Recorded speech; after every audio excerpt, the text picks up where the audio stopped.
Hey guys, welcome back to the target Sarkari Naukri channel. मैं हर्षद अली। उत्तर प्रदेश प्राथमिक शिक्षक भर्ती परीक्षा की तैयारी में पर्यावरण एवं सामाजिक अध्ययन के 10 अंक के प्रश्न आपसे पूछे जाएंगे। तो पर्यावरण की हम डिटेल्ड क्लास को शुरू कर रहे हैं। तो ये आज पर्यावरण की पहली क्लास रहेगी और आप अपना सपोर्ट बनाए रखिए। इन वीडियोस को लाइक एंड शेयर कीजिए ज़्यादा से ज़्यादा अपने दोस्तों को, ताकि एक एक विषय को मैं बहुत आसानी से और बहुत डिटेल में आपको कवर करा सकूं और आपका एक भी प्रश्न परीक्षा में छूटे नहीं।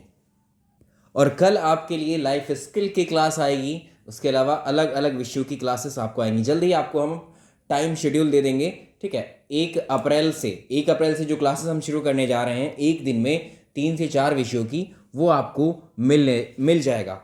चलिए शुरुआत करते हैं इसकी। सबसे पहले समझेंगे हम पर्यावरण क्या होता है, पारितंत्र क्या होता है, पारिस्थितिकी क्या होता है। इन तीनों टर्म्स पर आपसे प्रश्न पूछे जाते हैं बहुत अत्यधिक मात्रा में। इवन पीसीएस में भी यहाँ से प्रश्न पूछे हुए हैं। तो बहुत आसान भाषा में लेकर के चलूंगा मैं, आपको चिंता करने की ज़रूरत नहीं है। किताब में पढ़ लो इस टॉपिक को आप, अगर आपको ये समझ में आ जाए, ठीक है। तो किताब की अपनी कॉम्प्लेक्सिटी होती है कि आप समझेंगे किस तरह से। अगर बुक से ही समझ में आना होता तो सब लोग जो है पेपर पास करके आगे बढ़ गए होते, ठीक है। तो बुक भी एक रोल प्ले ज़रूर करती हैं, लेकिन वो आपकी जो बुद्धि है उस पर कम कार्य करती हैं। उसमें सीधे पॉइंट्स लिखे रहते हैं, ठीक है। उसमें कोई खास एक्सप्लेनेशन आपको नहीं मिलता है। जब तक एक्सप्लेनेशन या व्याख्या या आपको समझाया नहीं जाएगा उन पॉइंट्स को, तो वो आपको नहीं समझ में आते हैं। ये बेसिक डिफरेंस आपको जानना पड़ेगा। हम शुरुआत करते हैं। तो ये एक डायग्राम आपको दिख रहा है पृथ्वी का। इस पृथ्वी पर हम रहते हैं, यानी मानव है। इस पृथ्वी पर कौन है? ये मानव है। और इस मानव के हाथ में तिरंगा है हमारा, और ये छाता है। तो मानव के अलावा भी इस पृथ्वी पर बहुत सारी चीज़ें पाई जाती हैं। बहुत सारे पेड़ पौधे हैं, वनस्पतियां हैं, जानवर हैं, पशु हैं, ठीक है, कीड़े मकोड़े हैं। इसके अलावा पर्वत हैं, नदियां हैं, घर हैं, कार, मोटरसाइकिल और झाड़ियां या पक्षी भी पाए जाते हैं। इसके अलावा अगर वायुमंडल में देखें तो सूर्य की रोशनी पृथ्वी तक पहुंचती है, पेड़ पौधों पर भी पड़ती है, इंसानों पर भी पड़ती है। वायु है, वायु अगर हम बात करें इस पेड़ पर भी महसूस की जाएगी, पेड़ द्वारा और इंसानों के द्वारा भी। वर्षा होती है, ठीक है। तो ये सारे फैक्टर्स हमारे आसपास हैं। एक इंसान के चारों तरफ ये सारी चीज़ें बिखरी हुई हैं। तो हम कह सकते हैं कि एक व्यक्ति या एक जीव के चारों ओर उपस्थित सभी वस्तुएं पर्यावरण कहलाती हैं। सिंपल डेफिनेशन, एक सिंपल डेफिनेशन कह देंगे, वो सब कुछ जो हमारे चारों ओर व्याप्त है, वो सब कुछ, वे सभी वस्तुएं जो हमारे चारों ओर उपस्थित है, वे सभी वस्तुएं जो हमें चारों ओर से एक बिंदु पर घेरे हुए हैं। कितनी डेफिनेशन भी आप इसकी अब समझ सकते हो। तो वो सभी वस्तुओं का मतलब होता है, उसमें सजीव वस्तुएं भी आ गई क्योंकि लिविंग ऑर्गेनिजम्स भी हैं हमारे चारों तरफ, और नॉन लिविंग भी हैं। तो हमने जो हम बोल रहे थे सभी वस्तुओं को हमने कैटेगराइज कर दिया। उनको हमने जो निर्जीव वस्तुएं हैं और कुछ सजीव वस्तुएं, उनमें डिवाइड कर दिया। तो हम सिंपली ये कहेंगे, सजीवों और निर्जीव वस्तुओं का संयोग पर्यावरण कहलाता है। एक सिंपल डेफिनेशन ये होगी। देख लेते हैं इसको। मैं फिर से कह रहा हूँ, वीडियो को आप लाइक एंड शेयर कर दीजिए। इकलौता ऐसा चैनल होगा ये आपके लिए, और है जो इस सुपर हिट परीक्षा की बिल्कुल फ्री तैयारी कराएगा, डिटेल्ड एकदम एक एक विषय की। अगर आप सिंगल भी हैं, मतलब इकलौते ऐसे व्यक्ति हैं जो इस वीडियो को देख रहे हैं, तो आपकी जिम्मेदारी है इसको लाइक तो ज़रूर ही कर दें, और अपने दोस्तों को भी शेयर कर सकते हैं। आप अपनी जिम्मेदारी निभा लीजिए जो भी इस वीडियो को देख रहे होंगे। तो इसकी पहली डेफिनेशन क्या आती है? इसकी डेफिनेशन पर भी सर्वाधिक प्रश्न बनते हैं पर्यावरण की। तो हमने डेफिनेशन क्या दी? वो सब कुछ जो हमारे चारों ओर विद्यमान है पर्यावरण कहलाता है। Environment is everything that is surround us और अराउंड अस, कह सकते हैं हम। तो वे सभी वस्तुएं जो किसी, या इसी डेफिनेशन को हमने थोड़ा सा टेक्निकल और बनाया। अब कहेंगे वे सभी वस्तुएं जो किसी जीवधारी को, हमारे शब्द को हमने रिप्लेस किया जीवधारी से। जीवधारी कोई भी हो सकता है, आप में, या कोई जानवर, कोई पशु, कोई सूक्ष्म जीव, कोई पेड़ पौधा भी हो सकता है, या वनस्पति। तो किसी जीवधारी या वनस्पति के चारों ओर उपस्थित सभी वस्तुएं पर्यावरण कहलाती हैं। सिंपल से सिंपल डेफिनेशन यही है। ये वाली डेफिनेशन एनसीईआरटी की है। अब आपसे ये पूछ लेगा कि हमारे चारों ओर कौन सी वस्तुएं उपस्थित हैं? पेड़ पौधे उपस्थित हैं, जीव जंतु उपस्थित हैं, सूक्ष्म जीव उपस्थित हैं, ठीक है। इनको हमने क्या कहा? सजीव हैं।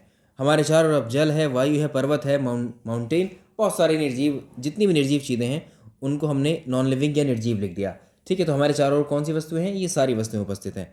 अगर आपसे पूछा जाएगा कि इनमें से कौन सा जैविक है, कौन सा अजैविक, तब एक टेक्निकल टर्म अगर हम देना चाहें सजीवों को, अगर हम टेक्निकली इस विषय में एक शब्दावली का यूज़ करें तो क्या यूज़ करेंगे?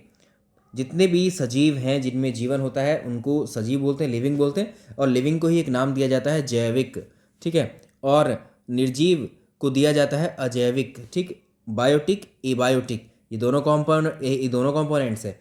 घटक का मतलब है भाग। तो वे सभी वस्तुएं जो किसी जीवधारी या वनस्पति के चारों ओर उपस्थित हैं, वो क्या क्या हो सकती हैं, वो सजीव हो सकती हैं या निर्जीव हो सकती हैं। तो हम कह सकते हैं कि पर्यावरण क्या है, पर्यावरण जैविक और अजैविक घटकों का योग है। यानी पर्यावरण जैविक वस्तुओं और अजैविक वस्तुओं का सिंपली योग है। योग का मतलब सारी चीज़ों का उपस्थित होना एक जगह। अब आपसे प्रश्न पूछता है कि पर्यावरण के घटक इनमें से कौन कौन से हैं।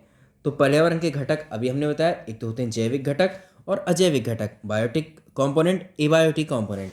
ये याद रखिएगा, परीक्षा में आपको सजीव और निर्जीव कभी नहीं पूछेगा कि पर्यावरण का कौन सा घटक सजीव है, पर्यावरण का कौन सा घटक निर्जीव है। अगर वो ऐसा पूछेगा तो डायरेक्टली आप आंसर कर दोगे। वो पूछता है टेक्निकल टर्म को लेकर, क्योंकि पूछ रहा है सजीव के बारे में, लेकिन वो जैविक के नाम से पूछता है आपसे। ये आपको छोटी छोटी चीज़ें आपको समझनी होंगी जिससे प्रश्न आप ठीक करोगे।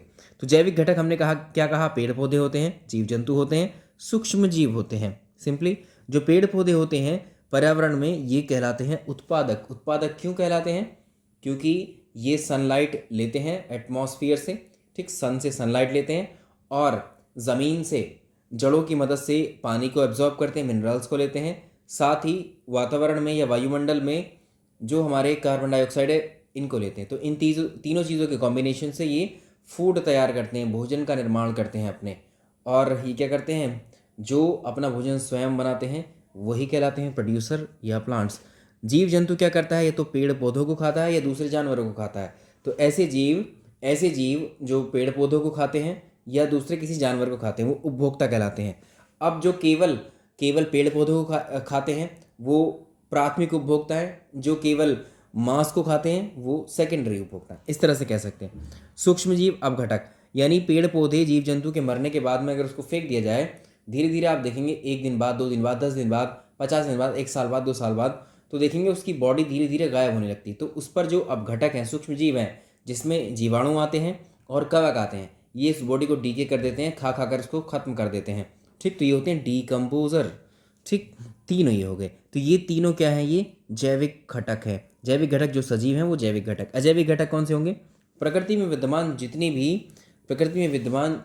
भी निर्जीव वस्तुएं हैं, क्या क्या हो सकती है, लाइट है, एयर है, भूमि है, नदी है, झील है, सड़क, बांध, नहर, किताब। मैंने 2 कैटेगरीज में बना दी, इंसान के द्वारा बनाई गई निर्जीव वस्तुएं भी और प्रकृति ने दी हुई निर्जीव वस्तुएं भी। तो ये अजैविक घटक हुई। आई होप ये टर्म जो पर्यावरण है ये आपको क्लियर हो गया होगा बेहद आसानी से। अब एक टर्म हमने और पढ़ा था अभी, पारिस्थितिकी तंत्र, उसको समझ लेते हैं। अनअकैडमी के सब्सक्रिप्शन पर अब प्राइस हाइक आने वाला है, आप जल्दी से जुड़ सकते हैं अनअकैडमी पर। तो अभी 30% का डिस्काउंट चल रहा है अनअकैडमी लर्निंग एप्लीकेशन पर प्लस कोर्सेज में PCS के लिए। तो इसमें UPSC प्रीलिम्स GS पेपर 1 के लिए जो टेस्ट सीरीज़ है आज हुई होगी आपकी सुबह 10 बजे, हर संडे को 10 बजे होती है। Free MCQs based test series होती है और ये आप इसमें 1 रैंक लेकर के आते तो 100% स्कॉलरशिप मिलती है अनअकैडमी में। रैंक 2 से 3 लाने पर 50% मिलती है। इसके अलावा UPPSC लेखपाल, पुलिस कांस्टेबल और वीडियो की जो टेस्ट सीरीज़ चल रही है स्कॉलरशिप और प्लस, दोनों टेस्ट सीरीज़ को ज्वाइन कर सकते हैं आप। और अनअकैडमी के प्लस बैच कोर्सेज भी आप ज्वाइन कर सकते हैं। कोर्सेज कौन कौन से इसमें शामिल हैं? लोअर PCS के बैच और इसके अलावा लेखपाल के बैच, इसके अलावा कांस्टेबल के बैच। तो इन सभी को आप पा सकते हैं। 20 प्लस 10% ऑफ चल रहा है अभी। तो इसमें वीडियो के एग्ज़ाम, लेखपाल के एग्ज़ाम और UP कांस्टेबल, इन सभी एग्ज़ाम की तैयारी अनअकैडमी पर आप कर सकते हैं। अपर PCS, लोअर RO, UPSI, पेट, लेखपाल, BO ऑप्शनल, इन सभी परीक्षाओं की तैयारी एक साथ कर सकते हैं। तो 24 मंथ या 12 मंथ या 6 मंथ का कोई एक सब्सक्रिप्शन लेकर के, और आप, मेरा रेफरल कोड है IALI10, कैपिटल हैं सारे लेटर्स और विदाउट स्पेस आपको लिखना है IALI10। इसको लगाएंगे तो 30% डिस्काउंट आप अवेल कर पाएंगे इसमें से किसी सब्सक्रिप्शन पर। आज 3 ही टर्म्स को हम डिस्कस करने वाले हैं। तो ये सेकंड टर्म है आज की। पारिस्थितिकी तंत्र को ही हम बोलते हैं पारितंत्र या इसको इकोसिस्टम बोलते हैं। सबसे पहले इस पर आधारित जो प्रश्न आपकी परीक्षा में पूछा गया है, ये शब्द किसने दिया? तो इस शब्द की अगर हम बात करें, इस शब्द को दिया गया था AG टेंसले के द्वारा वर्ष 1935 में। ये वर्ष भी पूछता है आपसे और ये भी पूछता है कि किसने दिया। तो इकोसिस्टम शब्द एजी टेंसले ने दिया 1935 में। इसको समझते हैं कि ये होता क्या है। जैसे अभी हमने पढ़ा, पर्यावरण की सिंपल डेफिनेशन हमने ये दी कि हमारे चारों ओर विद्यमान सभी वस्तुएं पर्यावरण कहलाती हैं, जिसमें सजीव भी उपस्थित हैं, निर्जीव भी उपस्थित हैं, मतलब एबायोटिक कंपोनेंट भी हैं और बायोटिक कंपोनेंट भी हैं। क्या आप इमेजिन कर सकते हैं कि एक सजीव यानी एक जीव यानी आप और मैं या कोई पेड़ पौधा या कोई भी जानवर, सजीव जो वस्तुएं हैं, जो सजीव हैं, जो लिविंग ऑर्गेनिज्म हैं, क्या उनका अस्तित्व निर्जीवों के बिना संभव है? ये गलत बात है। निर्जीवों के बिना सजीवों का अस्तित्व संभव नहीं है। वो कैसे? सनलाइट है, सूर्य का प्रकाश जब पेड़ों पर पड़ता है, उनकी पत्तियों में प्रकाश संश्लेषण की प्रक्रिया होती है। वायुमंडल से कार्बन डाइऑक्साइड लेते हैं, ज़मीन से, मिट्टी के अंदर से वो मिनरल्स और पानी अवशोषित करती हैं जड़ें, और इसके अलावा क्लोरोफिल की मदद से क्या होता है, भोजन बनाते हैं जो पेड़ पौधे, जो प्लांट्स होते हैं। और जब भोजन बनाते हैं तो वो खुद के लिए भोजन तैयार करते हैं, और हमारे लिए भी वो या तो वो साग सब्जी होगी या कोई फल का पेड़ होगा या सिंपली ऐसा ही पेड़ होगा। ठीक है, तो हम कह सकते हैं क्या लाइट पड़ने से, कार्बन डाइऑक्साइड की वजह से, पानी की वजह से, ये चारों, सनलाइट मैंने भी बताया था, सनलाइट, कार्बन डाइऑक्साइड, कोई भी गैस हो सकती है। ठीक, नीचे से अगर हम बात करें, मिनरल अवशोषित कर रही हैं जड़ें, ठीक, मिट्टी में है, तो ये सारी क्या चीज़ें निर्जीवों से इंटरेक्ट कर रही हैं, सजीव चीज़ें या सजीव जो है निर्जीव वस्तुओं से इंटरेक्ट कर रही हैं और इन्हीं से अपना भोजन प्राप्त कर रही हैं, इन्हीं पर डिपेंडेंसी है। अगर मान लीजिए सनलाइट पृथ्वी पर ना आए, सनलाइट पेड़ पौधों पर ना पड़े, तो आपको पता है सूर्य के प्रकाश में ही या प्रकाश में ही फोटोसिंथेसिस की क्रिया होती है।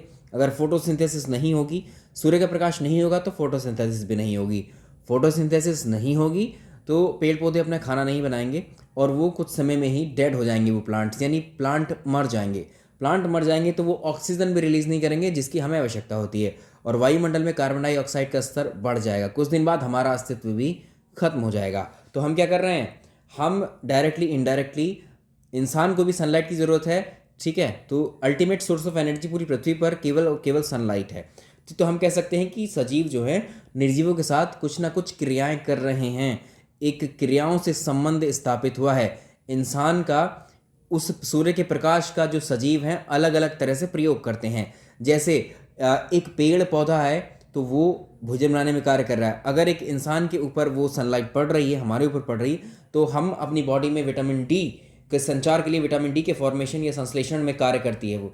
तो अलग अलग तरह से होता है, लेकिन ultimate source of energy sunlight ही है। यानी सनलाइट क्या है, निर्जीव है, यानी इंसान परस्पर जो है निर्जीवों के साथ क्रियाएं करता रहता है, जिससे एक संबंध स्थापित हो चुका है। तो इसमें हम बात करेंगे, यहाँ पर करेंगे वातावरण या पर्यावरण को वातावरण बोल रहे हैं हम। तो वातावरण के जैविक और अजैविक घटकों की अंतःक्रिया से विकसित तंत्र पारितंत्र कहलाता है। जो चीज़ें हमारे चारों ओर या सजीवों के चारों ओर मौजूद थी, हमने उसको पर्यावरण कहा, लेकिन वो मौजूद तो हैं और हमें ये भी पता है मौजूद होने के बाद में वो क्रियाएं भी करती हैं। बस हमने एक क्रिया करने वाले टर्म को बढ़ाया तो पर्यावरण की डेफिनेशन बदल गई पारिस्थितिकी तंत्र में। तो पर्यावरण या वातावरण के जैविक और अजैविक घटक जब आपस में अंतःक्रियाएं करते हैं, यानी सजीव जब निर्जीवों के साथ में इंटरेक्ट करते हैं, तो उससे एक तंत्र का निर्माण होता है जिसे पारिस्थितिकी तंत्र कहते हैं। ऐसे तंत्र, एक पानी की छोटी बूंद भी क्या है, एक पारिस्थितिकी तंत्र है। उसमें बैक्टीरिया हो सकते हैं, ठीक है, सूक्ष्म जीव हो सकते हैं उसके अंदर।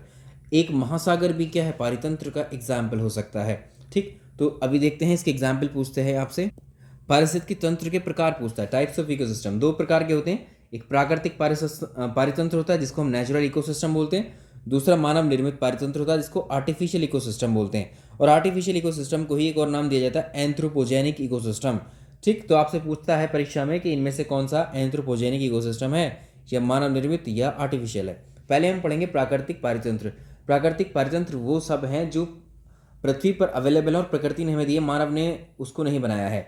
जैसे ये दो तरह के होते हैं, एक तो जलीय पारितंत्र होते हैं, दूसरे स्थलीय पारितंत्र।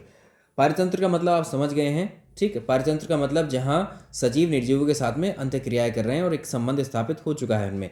तो जल में अगर आप देखें, जल में जीव होते हैं, ठीक है, जीवों के साथ अन्य भोजन भी मौजूद होता है, समंदर में, महासागर में, पानी में, तो वो जलीय पारितंत्र होता है। जैसे झील इसका एक एग्जाम्पल है जलीय पारितंत्र का, समुद्र के एग्जाम्पल है, महासागर एक एग्जाम्पल है, नदी के एग्जाम्पल है, इसका जलीय पारितंत्र है और ये प्राकृतिक पारितंत्र है।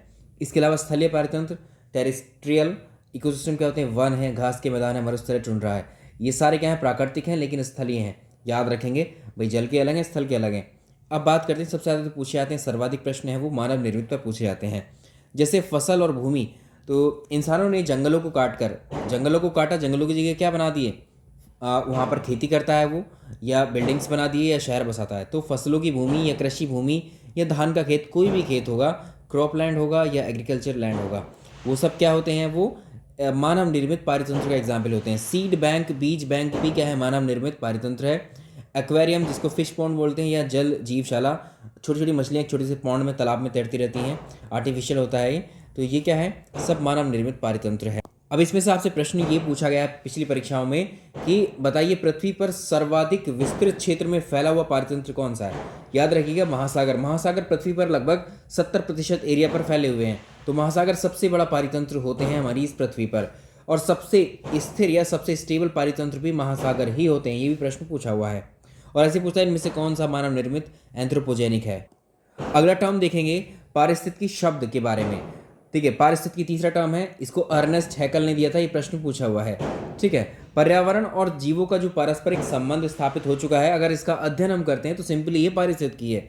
Ecology is the study of relationship between the organism and environment. तो पर्यावरण और जीवों के बीच में जो पारस्परिक संबंध है जो स्थापित हो चुका है, इसी का अध्ययन हम करते हैं, तो ये पारिस्थितिकी या इकोलॉजी में करते हैं। ठीक, तो ये हुए आपके तीनों टर्म के डेफिनेशन, या तीनों टर्म को आपने समझ लिया होगा। इसी से हमें समझ में आएगा अगला पूरा चैप्टर या आगे के सारे टॉपिक्स। तो आज की क्लास में तो हम इतना ही रखेंगे। अब आपके लिए जो लाइफ स्किल की क्लास है वो शुरू हो जाएगी।